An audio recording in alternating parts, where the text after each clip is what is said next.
चॅनलवरती आपल्या सर्वांचं स्वागत. आपण पाहत आहात बिग टीव्ही मराठी. मी तृप्ती कदम. पाहूया आजच्या ठळक घडामोडी. उपस्थित आहेत. गेल्या 9 दिवसापासून इथं आंदोलन सुरू आहे. या आंदोलनाला भेट देण्यासाठी आपल्या जतचे प्रांताधिकारी माननीय अजय कुमार नाश्ते साहेब उपस्थित आहेत. या गावचे सर्व प्रमुख मंडळी, आजूबाजूच्या परिसरातील सर्व गावचे सरपंच, उपसरपंच, सोसायटीचे चेअरमन, व्हाईस चेअरमन, ग्रामपंचायतचे सोसायटीचे सदस्य, आजी माजी सर्व पदाधिकारी, तरुण मित्र, वडीलधारी मंडळी मोठ्या संख्येने उपस्थित आहेत. गेल्या अनेक वर्षांपासूनची मागणी आहे की जत तालुक्याचं विभाजन झालं पाहिजे. क्षेत्रफळाने हा सर्वात मोठा तालुका आहे. या तालुक्यामध्ये लोकांना जतला येण्याच्या दृष्टिकोनातून काही अडचणी येत आहेत आणि अशी मागणी लावून तुम्ही अनेक वर्ष प्रयत्न करताय.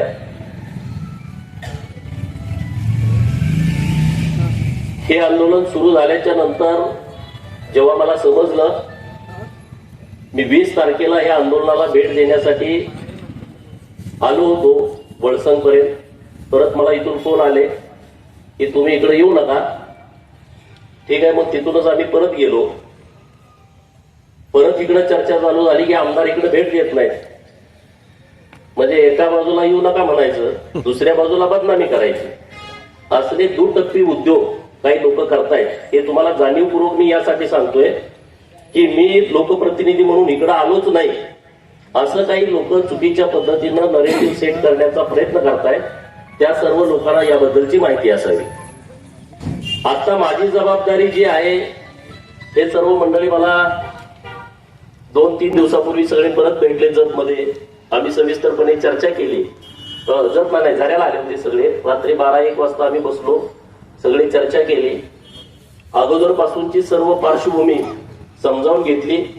जो प्रस्ताव तुम्ही तयार केलाय तो प्रस्ताव माझ्या हातामध्ये आहे आणि सर्व चर्चा केल्याप्रमाणे मी काल राज्याचे महसूल मंत्री माननीय चंद्रशेखर बावनकुळे साहेब यांना प्रत्यक्षात भेटलो. त्यांच्या कानावरती हा विषय घातला की माणगावमध्ये अशा पद्धतीचं आंदोलन गेल्या 8 दिवसापासून सुरू आहे आणि लोकांची मागणी आहे, लोकांची भावना आहे की माडगाव हा तालुका झाला पाहिजे. ही जी तुमची भावना आहे, तुमची जी मागणी आहे, ते सरकारपर्यंत पोहोचवण्याची जबाबदारी माझी होती. ती मी काल पूर्ण केलेली आहे. बाकीचे विषय तुम्हाला माहित आहे. संघमध्ये अप्पर तहसीलदार आहे, नव्यानं उमदीचं अप्पर तहसीलदार मागणी आहे आणि एकूण आपल्या या सगळ्या दोन्ही अप्पर मध्ये 51 गाव आहेत. आता तुमचा जो प्रस्ताव आहे त्यामध्ये 58 गावातल्या लोकांनी तुम्हाला ठराव दिलेत असं प्राथमिक दृष्ट्या दिसतंय. काही 2016चे ठराव आहेत, काही 2017चे आहेत, काही ग्रामसभांचे ठराव आहेत, काही मासिक सभांचे ठराव आहेत आणि 2017 नंतर परिस्थिती बदलली आहे. 2017 नंतर संघला अप्पर तहसीलदार कार्यालय झालंय आणि संघच्या अप्पर तहसील कार्यालयामध्ये आपल्या सर्व गावांचा समावेश आहे. त्यामध्ये ती 51 गाव आहेत. तर या सगळ्या गोष्टीचा विचार करून आपण जत तालुक्याचं विभाजन करताना, तालुका निर्मिती करताना माडगावचा विषय विचारात घेतल्याशिवाय आपण कुठलाच निर्णय घेणार नाही. हे मी तुम्हाला अत्यंत जबाबदारीने सांगतोय. अत्यंत वादाची परिस्थिती आता आपल्या या 3 विषयावरून निर्माण झाली आहे, हे तुम्हालाही माहित आहे आणि सगळी लोक या विषयामध्ये अग्रेसिव्ह आहेत. आता जी आपण भूमिका मांडलेली आहे की माडगाव आमचं सेंट्रल आहे, माडगाव बाजाराचं मुख्य केंद्र आहे. शेळ्या मेंढ्याचे जे पश्चिम महाराष्ट्रात मोठे बाजार भरतात, तो एक बाजार माडगावला भरतो, दुसरा आटपाडीला भरतो. जिथं शेळ्या मेंढ्यांची खूप मोठी उलाढाल होत असते. इथं मार्केट कमिटीचं उपबाजार आहे. काही क्षेत्र जमिनी देवस्थान सोडून मला वाटतंय तुमच्याकडं 18-20 हेक्टर क्षेत्र तुमच्याकडे आहे, जे आता तुम्ही प्रस्तावात लिहिलेलं आहे. त्या सगळ्या बाबींचा आपण नक्की विचार करू. आता आचारसंहिता सुरू आहे, कुठलेही सरकारी निर्णय होत नाहीत, हे तुम्हा सर्वांना माहीत आहे. परंतु एक बैठक आपण माननीय महसूल मंत्री महोदयांच्याकडं तुम्हालाही बोलवतो, संघवाल्याला बोलवतो, उमदीला बोलवतो, सगळे विचारपूर्वक. कारण आपल्याला सर्वांना विचारपूर्वकच पुढे जाण्याची आवश्यकता आहे. कुठलंही गाव जवळचं, कुठलंही गाव लांबचं असं नाही. सर्व लोकांना मध्यवर्ती कसं होईल, लोकांना अडचण होणार नाही आणि लोकांना न्याय कसा मिळेल, अशा पद्धतीनं आपण भूमिका घेऊ. त्यामध्ये कुठली अडचण येणार नाही. आपण तुमची एक बैठक प्राथमिक हे आपली आचारसंहिता झाल्याच्या नंतर माननीय महसूल मंत्री महोदयांच्या दालनामध्ये आपण लावू. तुमचे जे प्रमुख लोक आहेत त्यांच्या सोबत लावू. हा जो आपला ठराव आहे 2009 पासून तुमचे हे सगळे कागदोपत्री सगळे रेकॉर्ड आपल्याकडे आहेत. 2009 पासूनचे ठराव आहेत किंवा जिल्हाधिकारी सांगली यांनी काही पाठवलेला अहवाल आहे. तर हे सगळं रेकॉर्डवरती घेऊन आपल्याला पुढे कसं करता येईल अशा पद्धतीनं आपण सगळेजण प्रयत्न करूया. परत त्यांनी दुसराही विषय मांडले की आम्हाला आता तालुका नाही झाला तर तुम्ही कुठलं तरी एखादं कार्यालय द्या. तर आता त्या संदर्भात प्राणसाहेब इथं आहेत.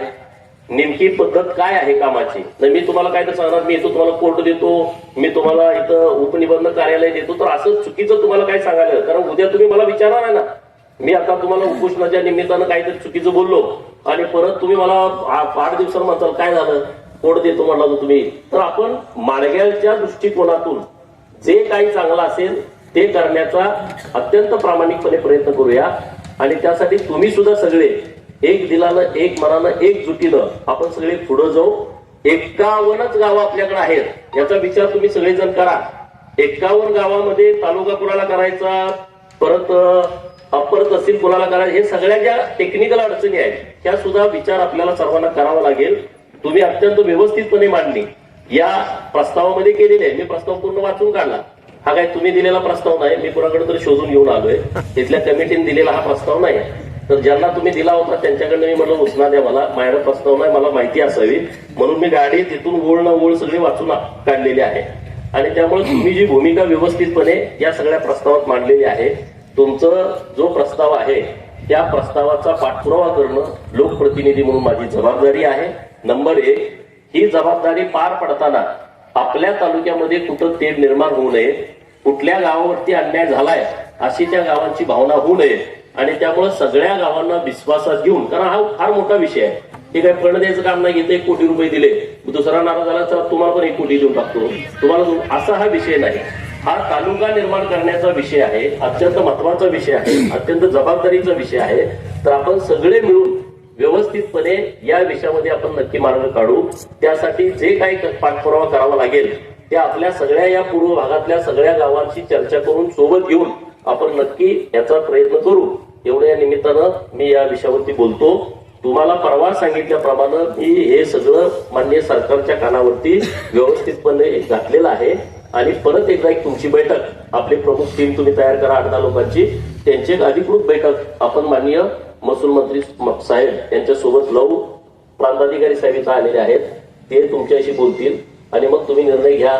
तुम्हाला आंदोलनाच्या बाबत तुम्ही भूमिका काय घ्यायची हा तुम्ही निर्णय माननीय प्रांताधिकारी साहेब यांचं ऐकल्यानंतर घ्यावा अशी तुम्हाला सगळ्यांना विनंती करतो.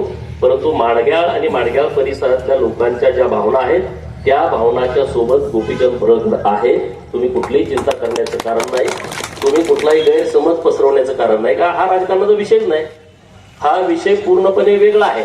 हा विषय पूर्णपणे सामाजिक आहे. आपल्या भागाचा संपूर्ण विकास होण्याच्या दृष्टिकोनाचा हा विषय आहे. हा काय मताचा विषय नाही, मताचा विषय महिन्यानंतर आहे, आता तो विषय नाही. आणि त्यामुळे तुम्ही सर्व पक्षांची मंडळी या सगळ्या विषयामध्ये एकत्रित झालाय, तर असंच एकत्रित राहा. आपण सगळेजण या विषयामध्ये पुढे जाऊ. एवढंच या निमित्तानं बोलतो आणि थांबतो.